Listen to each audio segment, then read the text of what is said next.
If you feel like the truth is being kept from us, know that you're not alone. I'm Detective Ozma, and my mission is to dig up the evidence behind the mysteries they want to bury. Today, I'm opening one of the most disturbing and least discussed UFO investigations ever carried out by a military force, and this time it didn't happen in the United States. It happened deep in the Brazilian Amazon, and it involved civilians being attacked. April, 1977, northern Brazil. Small fishing villages in the states of Pará and Maranhão began reporting something terrifying, a silent light in the sky that didn't just observe from a distance, but seemed to actively hunt. Locals called it Chupa-Chupa, because after the light struck, people were left weak, burned, and visibly drained.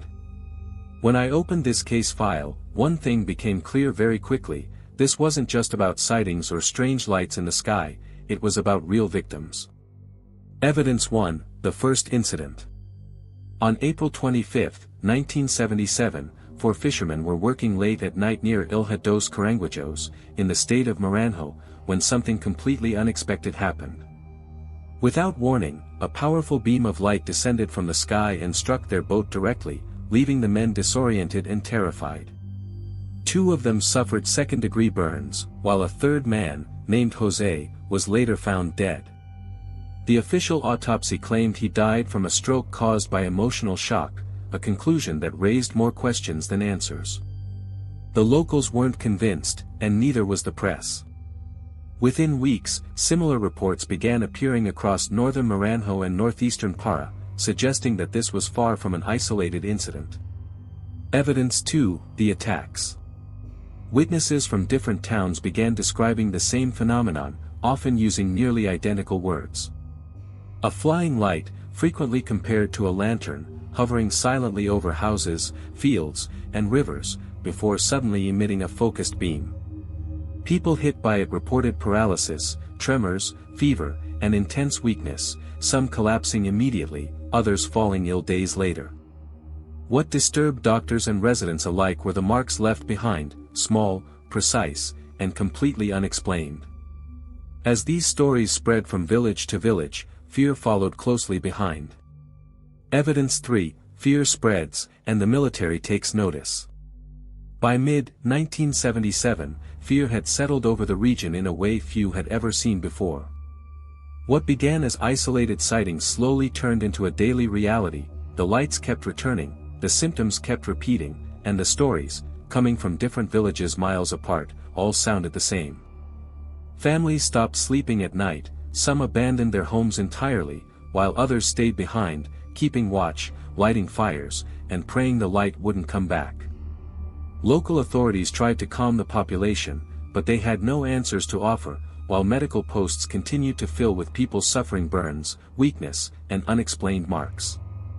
In August, the situation reached a breaking point. The mayor of Vigia de Nazar formally asked the Brazilian Air Force for help, not to investigate UFOs, but simply to stop whatever was harming his people. 2 months later, the military finally responded. On October 20, 1977, the Brazilian Air Force launched Operation Prado, marking the first time the phenomenon was no longer treated as rumor or panic, but as a military case. Evidence 4, the medical evidence. When the military arrived on Collars Island, they encountered something they couldn't easily dismiss. The local physician, Dr. Wellade Cecim Carvalho, reported treating dozens of patients after encounters with the lights, many showing burns, fever, dizziness, and symptoms consistent with anemia. What stood out most, however, were the marks.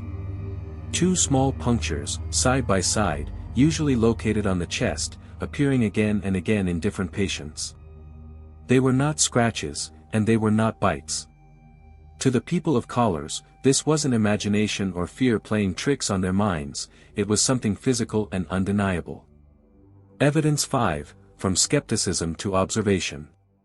At first, some officials believed the situation could be explained by fear, suggestion, and mass hysteria. A military psychiatrist was brought in to evaluate the communities, and his initial conclusion pointed toward psychological contagion fueled by superstition and sensational media coverage. But as the days passed, the investigators themselves began seeing the lights. Objects hovering silently above the trees, making sudden movements, sharp turns, and reacting directly to the presence of patrols on the ground. At that point, the same phenomenon described by civilians was now being observed by trained military personnel. According to Captain Wirange Holanda, whatever they were facing was real, controlled, and intelligent. At one stage, the situation escalated to the point that agents from Brazil's military intelligence service were also brought in to observe the phenomenon. Evidence 6, the closest encounter. On November 27, 1977, the operation reached its most critical moment. During a night patrol near the Guajaramirim River, Holanda and his team encountered something massive.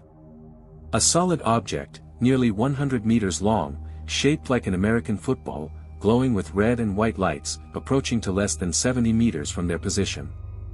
Photos were taken, and film was recorded. At that point, this was no longer just lights in the distance. It was an object.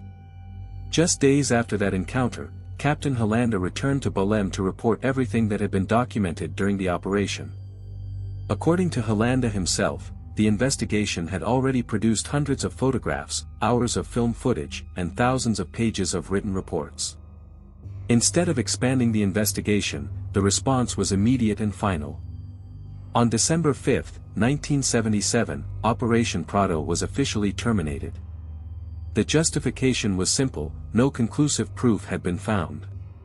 All documents were classified, the material was archived, and the men involved were instructed to remain silent. Publicly, the case was closed. Privately, the story was far less clear. Documents would later show that records and reports continued to be produced even after the operation's official end. For almost 2 decades, Operation Prado remained buried inside military archives. Then, in 1997, Captain Holanda broke the silence. In an interview with Brazilian UFO researchers, he confirmed the existence of hundreds of photographs, hours of video footage, and thousands of pages of reports produced during the mission. He admitted that he feared being abducted during the operation, and stated clearly that what they encountered could not be explained as imagination or hysteria. 2 months later, Holanda was found dead. Officially ruled a suicide. Some researchers point out that Holanda had faced personal struggles before, while others still question the timing of his death. The doubts were never fully resolved. Conclusion.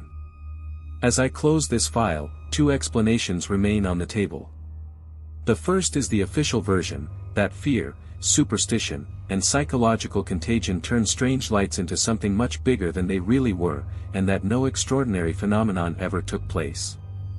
In this version, the burns, the puncture marks, the military sightings, and the collected material are coincidences, misinterpretations, or errors without a deeper meaning.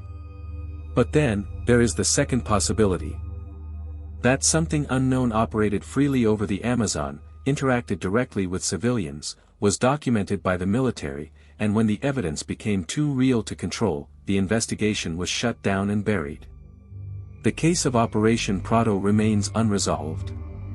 Between classified files, released documents, medical reports, terrified witnesses, and an operation that ended too abruptly, the truth still hides in the shadows. I'm Detective Ozma, and I'll keep gathering every fragment, every voice, and every piece of evidence they try to erase. Many stories get buried, but never forever. If you, or someone you know, has ever witnessed something unexplainable, leave your story in the comments, or if you'd rather stay anonymous, send it to the email pinned below. Who knows, maybe the next file I open will be yours.